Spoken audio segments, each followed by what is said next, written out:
पद्मापुर नाम के एक गांव में धामू और उसकी पत्नी शांता रहते थे। उन्हें 3 बेटियां थी, शालिनी, मालिनी और रागिनी।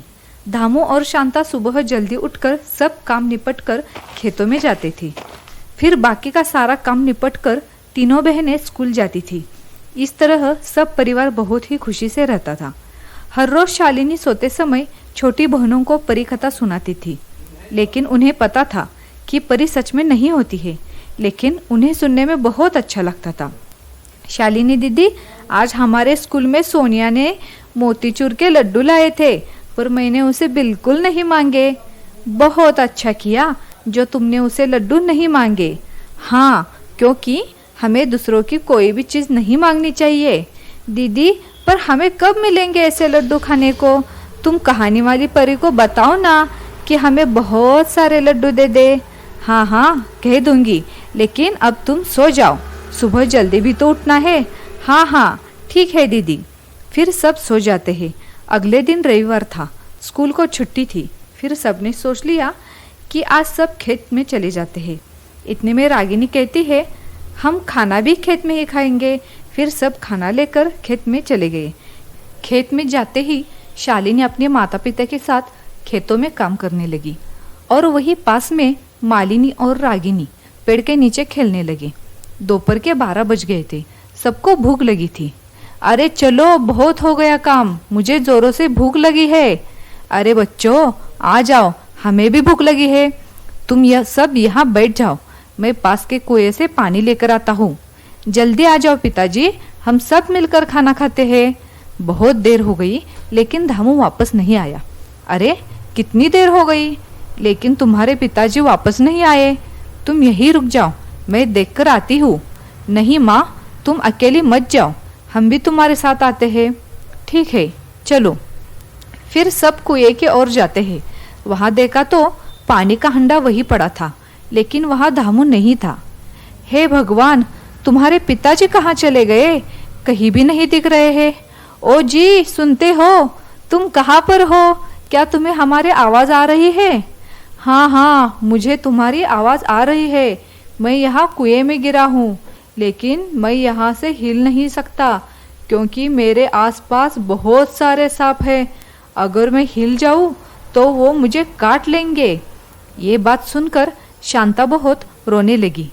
मेरे पति को मैं कैसे बचाऊं? माँ, तुम बिल्कुल चिंता मत करो, हम हमारे पिताजी को बचा लेंगे। ये सब देखकर छोटी रागिनी बहुत घबरा गई और रोने लगी। उसे लग रहा था कि कहीं से एक परी आ जाए और उसके पापा को बचा ले। इतने में ही उससे एक नाजुक सी आवाज़ आती है, अरे रागिनी, तुम चिंता मत करो, हम तुम्हारे पापा को बचा लेंगे, लेकिन तुम्हें एक काम करना होगा। लेकिन तुम कौन हो और तुम कहाँ से बात कर रही हो? वो सब मैं तुम्हें बाद में बता दूंगी। तुम पहले ये बताओ, क्या तुम हमें मदद कर सकती हो? हाँ हाँ, मैं अभी दीदी को बताती हूँ, वो भी तुम्हारी मदद करेगी। फिर रागिनी अपनी दोनों बहनों को बुलाती है और सब कुछ बता देती है। फिर शालिनी आवाज़ की ओर देखती है और पूछती है कि बताओ, हमें तुम्हारी कौन सी मदद करनी होगी? हाँ, लेकिन तुम कौन हो ये तुम्हें बताना होगा। फिर परी उन्हें सब बताती है। देखो, मैं एक आसमान से आई हुई परी हूँ।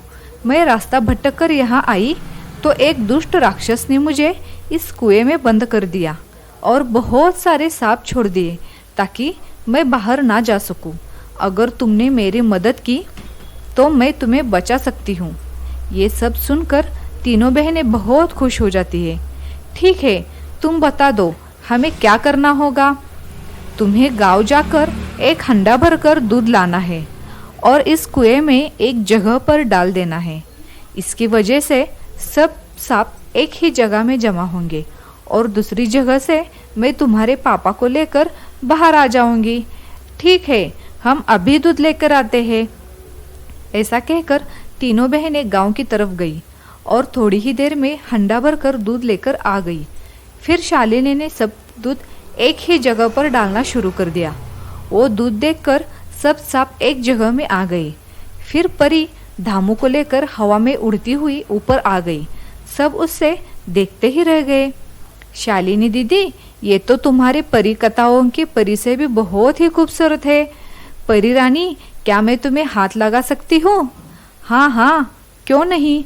ऐसा कहकर परी ने तीनों बहनों को हवाई सफ़र करके लाती है। फिर परी कहती है कि तुमने मेरी बहुत मदद की है, बोलो तुम्हें क्या चाहिए। तुमने हमारे पापा को बचा लिया, यही हमारे लिए बहुत है, हमें और कुछ भी नहीं चाहिए। लेकिन छोटी रागिनी बहुत नाराज़ थी।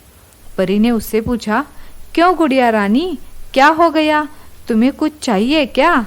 हाँ हाँ, मुझे मोतीचूर लड्डू चाहिए, बस इतना ही चाहिए। ऐसा कहकर परी ने अपने जादुई छड़ी हवा में घुमा दी।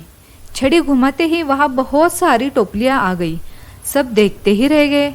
उस टोपलियों में लड्डू के साथ साथ बहुत सारी मिठाइयाँ भी थी। साथ में ही नए नए कपड़े और बहुत सारे गहने भी थे। ये देखकर सब बहुत खुश हो गए।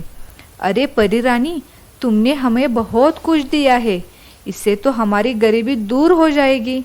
तुम्हारा बहुत बहुत धन्यवाद। फिर परी सबको अलविदा कहकर आसमान में दूर चली